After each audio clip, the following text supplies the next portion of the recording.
Hi, everyone. You're listening to another episode of Payroll Around the World, your go to guide to how payroll works in a specific country. I'm your host, Louisa Rolenhagen, and together, we're going to explore the truly local side of payroll by taking you around the world, one country at a time, to talk to experts on the ground and learn from their experiences. After all, payroll can't truly be global if it isn't local as well.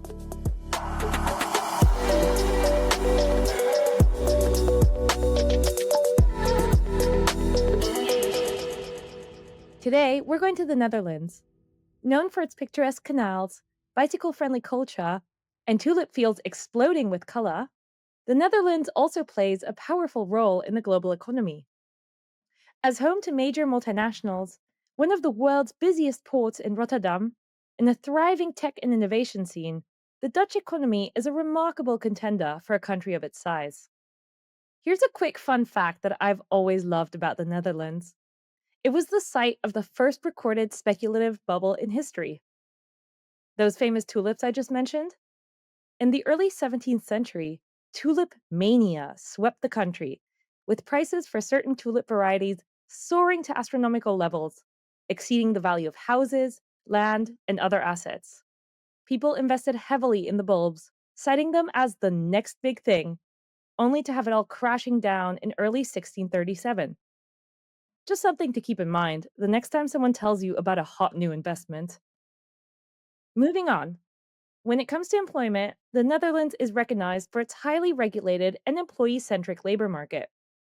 Worker protections are robust, part time work is common and normalized, and collective labor agreements are widespread, covering a large share of the workforce. We have in the Netherlands, I think, about 900 collective labor agreements, and 85% of the Dutch employees are covered by one of these collective labor agreements. Like many other Western European countries, the Netherlands is also dealing with a shortage of skilled workers. We're challenged with demographic changes that we see. People get older, so the percentage that goes with retirement is really high. And that, of course, leaves us with a knowledge gap that we need to fill in lots of businesses. In order to fill this knowledge gap, the Dutch government has devised incentives to attract foreign skilled talent. I'm a highly skilled migrant, which is also a rather privileged class in the Netherlands. I'm pretty sure even my driver's license exchange was easier because of being a highly skilled migrant. We'll explore exactly what these incentives are in a minute and how they help foreign talent work and live in the Netherlands. But first, I'd like to introduce our experts for this episode. Welcome, Karin and Davy. Could you tell us a little bit about yourselves? My name is Karin Stam, and I work at the Legal Watch Department in the Netherlands as a knowledge manager, law and legislation.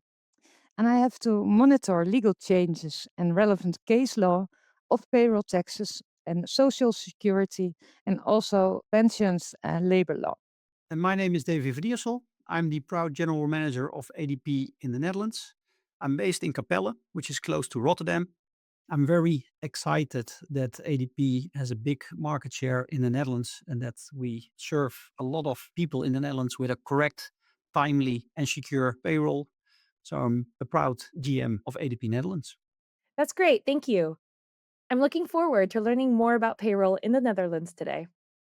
To get us started, could you give me an overview of the current Dutch economy and labor market? If you look at the labor market in the Netherlands and the economy, I think we're pretty similar to the rest of, let's say, the Western economies, but we definitely see some differences. First of all, our labor market is definitely really tough. We have a very low unemployability, meaning that people mainly work. So we have a huge participation rate in the Netherlands. I think one of the highest in the Western economies. So we really see that the Netherlands is progressing well. Also in terms of the growing economy. We're still growing, which is really good for the Dutch citizens, of course. But we also see that because of that, it's very hard to get the right employees. We're definitely short of workforce. And I think what you see with that, Netherlands is a bit the country also of the part-timers. So a lot of people don't work full time, but it's pretty common to work 3 or 4 days a week, or 20 hours a week, which is, let's say, half time that you only work half days. And on top of that, we also see that we're challenged with demographic changes that we see. People get older, so the percentage that goes with retirement is really high. And that, of course, leaves us with a knowledge gap that we need to fill in lots of businesses, as people who have a long tenure in certain companies have to be replaced in the next couple of years. And that's already underway. So I think a very dynamic economy and labor market, but it's a nice one to work in. Why are there so many part time workers? I think we are very open and very open to flexibility. Flexibility is one of the most important drivers for people to work at a company. So, with that, they also want to have a great work life balance. And businesses in the Netherlands are open to that as long as they have the right people. We also see that it varies from different age groups or different generations. You can imagine if you're in your mid 30s and you just have kids, that you want to have more flexibility than when you're 45 and your kids already grown up, or you don't have kids. That, yeah, people tend to work when they feel like working, but still adding the value to the businesses, and they're open to it. And in that tough labor market, that's a common thing nowadays. Flexibility is definitely becoming a significant factor for many employees. And what are some common challenges that multinationals might encounter when they first come to the Netherlands? I think if you look at multinationals, you look at the culture in the Netherlands, we are definitely very direct, but we're also very committed to what we do. And I think when you will come in the Netherlands for the first time, you would know immediately that we love taxes and we love regulations. So if you look at what multinationals definitely see, is that payroll is not as easy as it is in other countries, because we have multiple labor laws, they change on a yearly basis, and we have multiple policies that you don't have in other countries. So that is a big challenge for multinationals, meaning that in terms of their integration in their IT landscape, for example, payroll systems and HR systems are not always easy to integrate in, let's say, the global centralized systems. If you look at an example of such regulations, I think what you see in the Netherlands, which is pretty rare, is the expat scheme that we have, which also changes on a regular basis. But that is also difficult, first of all, to understand, let alone that you have to put it in your system. And it's still very strict. So you really have to make sure that a partner like ADP, for example, is supporting you in that, because it's very specific. And therefore, Legal Watch for us is a very important department. Then another one that is different from other countries is our work cost scheme. I think this is the scheme that has most questions by clients, even though the scheme has not changed too much over the years.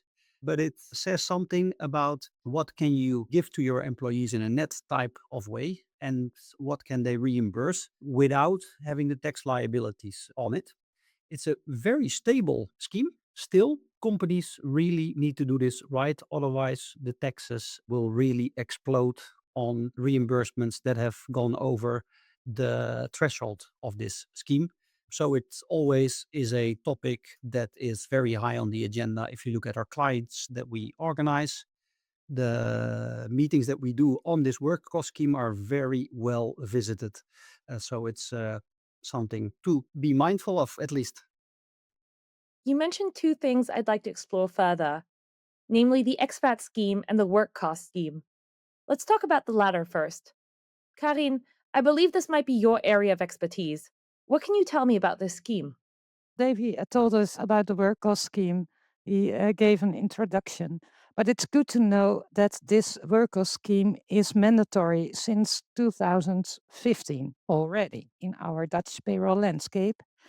And this scheme prescribes to employers how to deal with reimbursements and provisions.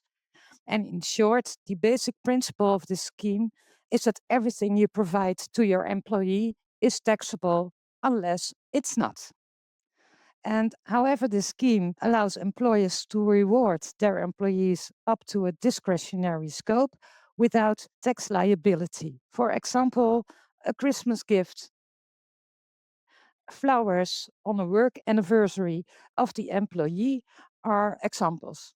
But you must be aware of this scheme because if you reward more than the discretionary scope, as an employer, you must pay a final levy of 80% over any amount above the discretionary scope on behalf of the employer. And of course, we provide our customers reports throughout the year, so each customer can monitor their own discretionary scope. But the scheme contains also specific exemptions and zero valuations, which are limiting mentioned in our Dutch law. So you need to know this law and you need to know which reimbursements and provisions are specific exemptions, for example. And if I give a specific exemption, then you can think about reimbursements for costs incurred by working from home or travel allowances. And we also know zero valuations, so they do not affect the discretionary scope. And then you can think about work clothing and refreshments at work. And this scheme already is existing for 10 years now, but there are still a lot of questions and uncertainty among payroll administrators in our country. And in order to execute this scheme in a proper and a compliant way, professional knowledge is a must. And of course, our ADP systems are compatible with this worker scheme. It's all the exceptions that always make something like this so tricky. So it's definitely good to be working with a partner who knows exactly how and when the law applies. Let's talk about the expat scheme that Davy mentioned earlier. We've already talked about the fact that the Netherlands attracts many multinationals, but that it's simultaneously dealing with a bit of a skilled labor shortage. So, how do you attract the best people? Attracting those people also means that you have to do something to attract them. And the expat regulation is a good regulation to have to benefit from, because if you're an expat, it also means, of course, that you have big decisions to take to start with, going overseas, sometimes with your whole family. And that also means that there are associated costs with that that you want to be helped in. Also, I think that's one of the main things of, let's say, the Netherlands, that we are so open, and they're also open for knowledge workers. But the details of the regulation, Karen knows them way better than I do. Well, the expat scheme is also known as the 30% facility. And the scheme makes it possible that an employer is allowed to pay maximum 30% of the salary tax free for a maximum of 5 years. That's the main ruling. And it's meant to compensate extraterritorial costs because, for example, living in the Netherlands is more expensive than living costs in the home country. Or there can be a situation of temporary double house costs, or the employee needs to go to travel to the home country to meet the family over there. So, how do expats actually feel about the 30% ruling? We wanted to find out how this scheme affects the working and living conditions for foreign workers in the Netherlands, and reached out to Zula, a researcher from the USA who now lives in Delft. You heard a little preview from them earlier in the episode. This is their story. My name is Tsula Prop. I am 31 years old. My pronouns are they, them, theirs. And I am a researcher here in the Netherlands. So my background is as a quantum optics theorist and quantum information theorist, specializing in open quantum systems, that's systems with environments, and measurement, how experiments tell us about the world before we measured them, what they reveal. And I came to the Netherlands to work on a quantum internet, a way of interlinking quantum computers so that regular people get access to their power, instead of only fancy trillion-dollar corporations. So I think I understood half of what Zula's research is on, but it's pretty safe to say that they definitely qualify as a highly skilled worker. And one of the key eligibility criteria for the expat scheme is that the employer must demonstrate the foreign worker possesses highly specialized skills that are difficult to source within the Dutch labor market. I'm a highly skilled migrant, which is also a rather privileged class in the Netherlands. I'm pretty sure even my driver's license exchange was easier because of being a highly skilled migrant. Zula initially heard about the 30% ruling when they were interviewing for their role in the Netherlands. During the job interview, everyone was very excited about it. They're like, yeah, you'll get the 30% ruling. That's great. And I thought, well, 30% of my income not taxable, no big deal, you know. But then taxes are actually pretty high here. So it is a big deal. And it's quite helpful. I will say that I took a rather large pay cut to move here. It's like about a 10,000 euro-ish pay cut to move here. Of course, this is worth it because of the quality of life being so much higher. Zula's employer applied for the expat scheme on their behalf, as is usually the case in these kinds of situations. The employer usually initiates and handles the application process, especially since the benefit directly affects payroll. I've been on it since I got my position. When I started working at the university I work at here, they said, are you eligible for the 30% ruling? And I clicked the link and it says, yes, you are eligible. And so I said, yes, I'm eligible. And then they applied for me. So it's a very privileged position. I'm lucky. They really wanted me here. And I'm able to stay here for another 2 years with another position at another university because they also really want me here. And I'm pretty sure they'll help me to do that as well. For Zula, schemes like the 30% ruling open up possibilities for foreign workers and allow countries to work with highly skilled people from all across the world, strengthening the flow of information and knowledge. I went back to Karin and Davy to delve deeper into this issue. So, as we just heard from Zula, one of the conditions for the scheme is that the expat worker has a skill set that isn't easily found in the Dutch market. What are some other conditions?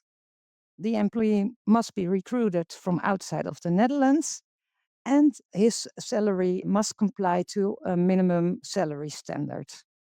And in addition of all these conditions, which are mentioned by law, our Dutch government is making adjustments to this scheme. And these adjustments are or will be implemented on different moments.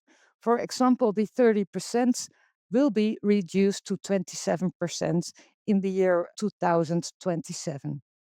And in the meantime, the current law is leading. And it is a very complex scheme, and it requires from payroll administrators specific knowledge to do it in a right and a proper way. And of course, our ADP systems are developed to support the scheme in order to avoid the risk of a penalty or additional taxes. That's really interesting. Thank you. Since we're on the topic of regulations that affect payroll, I'd like to talk a little about social security contributions in the Netherlands. How do they impact payroll? We see in our social security system that the contributions for all these arrangements are rising, and all these contributions are entirely at the expense of the employer. And on the other hand, we see that the entitlement to and the terms of social benefits for an employee, which he must be insured, is becoming less extensive and more limited. Therefore, we see also that insurance companies are offering all kinds of additional insurances to compensate this gap. And yeah, before you run your payroll, we need to know if that's the case in order to make a correct wage calculation by withholding the specific and the right additional premiums. And we need to be and stay informed about all these relevant additional insurances to make all the premiums in a correct way by withholding on the salary. Got it. So we're also seeing private insurance providers offering additional services. What about collective labor agreements? Are those prevalent in the Netherlands? We have in the Netherlands, I think, about 900 collective labor agreements, and 85% of the Dutch employees are covered by one of these collective labor agreements. And as an employer, you are obliged to check if the membership of one of these collective labor agreements is mandatory. And if it's not, we see that some employers follow a collective labor agreement anyway. And those things are very important to know before we run the payroll.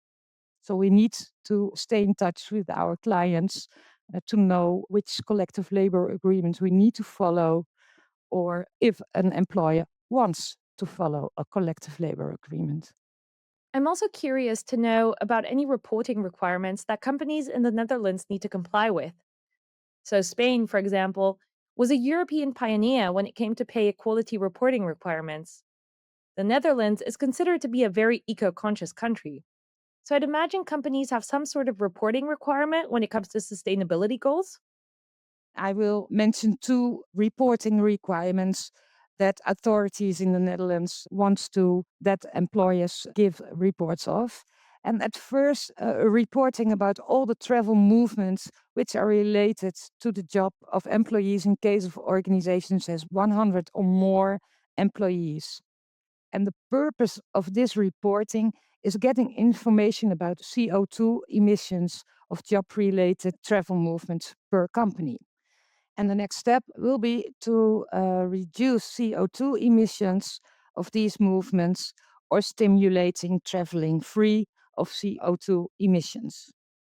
And the second reporting requirement we are about to implement is the European Pay Transparency Directive. And the goal of this directive is to remove wage discrimination and to reduce the wage gap between men and women. And at the moment, this directive is under construction. And last note in this is that it's good to realize that European countries are allowed to shape European directives by themselves, and of course, within the context of the directive. And I think we as ADP can be helping our clients to make it possible to make a report. Of course, we do it ourselves already. Yeah? So if you look at the pay gaps, which we don't have actually, because everybody is plotted into our career scheme where you're located in a certain job level, which has a certain bandwidth in terms of what the earnings are for that bandwidth. And therefore, we can also measure if you're in that bandwidth, where's the average of female and male employees, so that we can definitely monitor and act on pay gaps if there are any. That's good to know. Let's talk a bit more about sustainability, like the travel related CO2 emissions report that you just mentioned. What incentives are there for employers and employees to implement sustainable practices? That's a very good question. I think sustainability is something that we all should work on to start with, because the planet we can only live once, but also our kids and their kids, etc., need to live on this planet. And I think we have a lot of challenges already. So it's a thing that affects all of us, but it also needs all of us to make changes there. So if you look at the Netherlands, for example, they're not real, let's say, incentives for companies. I'm not saying that it's the opposite completely, but what you see is that you can be, for example, penalized or restricted to compete in certain tenders if you don't meet certain sustainability levels. So then it's sort of less a penalty that you get. But the biggest incentives are there actually for the employees or the people that live in the Netherlands. You see that you are getting benefits if you have solar panels, if you drive an electric car, then you get a certain tax deduction that would stimulate people to switch over to electric cars sooner. Also in ADP, if you look at the way of commuting, yes, we definitely stimulate the public transportation, but we also stimulate people to drive electric cars. Our fleet has almost become fully electric. If you still drive a gasoline car, then we're now also investigating a way to swap your gasoline car to an EV so that we as ADP and also via our employees can both benefit because we will reduce our CO2 emissions together and the employee will benefit in his wallet because of certain tax deductions by driving an electric car. Also, let's talk about bicycles. The Netherlands has an incredible cycling infrastructure. All the Dutch cities I've been to have been so cyclist friendly, and I'm sure there must be some sort of scheme to encourage people to choose cycling over driving, right? What we have in terms of bicycle schemes in the Netherlands, if There are two different ones. One is that you can buy a bicycle to a certain amount. And Karin, please help me on the amount because I thought it was 750 euros, but maybe it has gone up over the years. And that is tax deductible of your gross pay. But we also have now a bicycle scheme that is, let's say, lease a bike. Then you can lease your actual bike. Yes, of course, we're in the Netherlands, so you are obliged to pay tax over your company bicycle, but it's way lower. It's 7%, top of my head. And Karen is my conscience here. So that is definitely beneficial compared to the 22% that you pay on a car. So that makes it, again, a good incentive for a person to buy a bicycle because it's also from your gross pay is coming from. Those are different ways to compensate a bike. But it's very complex to explain in 2 minutes. But also, the workout scheme is a part of this compensating for bikes. So there are different ways, but the Netherlands is a very flat country. So therefore, we take the bike for many reasons to travel. Absolutely. It's a great country for cycling. So, if someone were to run a payroll department in the Netherlands for the first time, what would your advice to them be? In short, connect to a professional partner. Because if you look at the Netherlands, we have so many regulations, and not only so many regulations, but they also change over time. And as stated already, we love taxes in the Netherlands. So if you miss taxes and you do something wrong, you're being penalized. So I think it's real good value for money to connect to a party like ADP as a specialist to help you running your payroll because there's nothing worse than an incorrect, not in time payroll for your employees. So beware of that. It also has to do with employee engagement, of course. So connect to a professional partner would definitely be my advice. Davy mentioned the most important thing. It's killing if you are running payroll in a way which is not the right way, because then you have a lot of trouble, not only with all the our government, but also with your employees. And if that's the case, you are in big trouble. Yeah, you definitely want to make sure you're getting it right. I also want to talk about something that's very unique to ADP Netherlands, if I'm correct. It's something called the First Payslip, and it's a public announcement that ADP Netherlands releases every year. What can you tell me about this? I think the first payslip is definitely an announcement that we have made over, I don't know how many years already to be exact, but it's always really joyful, especially, of course, when you work for ADB, that this event is so big that it even gets to the national news shows. So in newspapers, in lots of social media, etc. So it's really something that people look forward to see what does the regulation changes, the tax changes, what does that mean for me as an employer? So if you can really transparently explain what the changes are, why you are getting more or less net pay, of course, because we always do the first pay slip based on the fact that your gross salary is assumed to be the same as, let's say, in December of the last year compared to January, because then you can really make the comparison what the changes are, if your net salary will increase or decrease. And I think there we have a big assignment as one of the market leaders and thought leaders to really show what effect it has on your net pay in terms of the legislations and tax changes. And also, as an example, what you see sometimes, it's certain groups of people that are in a certain wage threshold that get more or less paid. Or if you're a part timer, you get more or less, but a full time worker gets more. And then it's also explained why. So, this transparency is very important to give that to people. And it's very much appreciated if you look at the amount of media attention it gets every year. It's huge. That's really interesting. It's a public service of sorts, and the impact goes way beyond the company. Definitely. And I think what we have seen now also, and of course, the landscape is changing in terms of how to reach all the people in the Netherlands, so to speak. So when we did the first payslip, it was a presentation and interviews. And yes, we got to the national news, but we now also have to reach Generation X and Z people So we even work with influencers to talk about financial planning and connect that to the first payslip so that we reach everybody that is in the working environment in the Netherlands. It's an education service that goes beyond simply presenting data. It's about promoting financial literacy across generations. That's very admirable. We're reaching the end of the episode, but before we go, I'd like to ask you one last question. What do you personally love about working in payroll? Well, for me, I think constantly changing law makes it challenging. And you have to be aware of all these changes. And it makes my job never boring. Every day I think, oh, what's new? What do we see? What is our government talking about?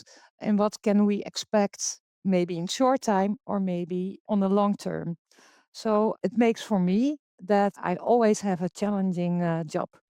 And if I may add to that, I think payroll is a bit of an underestimated process in a lot of companies because it always should go right. But if it doesn't, then we really have a challenge because, in our experience, first of all, we as ADP are there to deliver a correct and timely and secure payroll, which is completely compliant to the, let's say, privacy regulations that we have.